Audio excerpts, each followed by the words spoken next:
বিপাশা হায়াতের মধ্যে তার যে জীবনবোধ, তার যে ভাবনা একেবারেই তার নিজের মতো। তার মধ্যে যে গভীরতা, চরিত্র নিয়ে ভাবনা, সে একটি ভিন্ন সত্তা এবং তার যে ভাবনা, সেই ভাবনাগুলো আমি বলবো একেবারেই স্বতন্ত্র।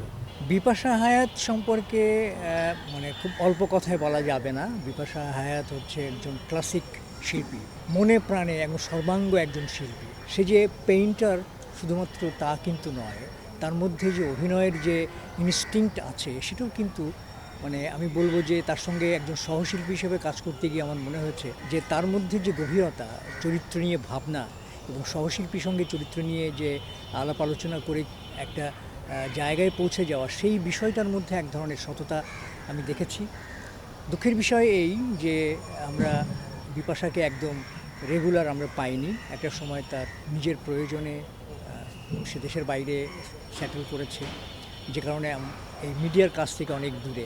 বাট তার সৃজনশীলতায় কিন্তু সে পিছিয়ে নেই। সে কিন্তু একজন চিত্রশিল্পী হিসেবে সে তার কাজ কিন্তু করে যাচ্ছে।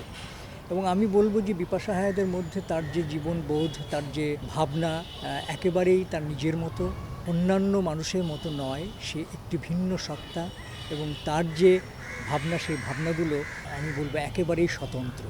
তো সুতরাং বিপাশা হায়াত একজন পরিপূর্ণ শিল্পী এবং সে একজন স্বতন্ত্র শিল্পী হিসেবে সে এখনও দর্শকদের মাঝে মানে জ্বলজ্বল করছে। এটা আসলে নির্ভর করছে নির্মাতারা যদি চায়, বিপাশা যদি নিয়মিত অভিনয় করতে আগ্রহী হন, তাহলে হয়তো দেখা যেতে পারে। এটা একেবারেই নির্মাতা এবং বিপাশার নিজের ইচ্ছের উপর নির্ভর করছে।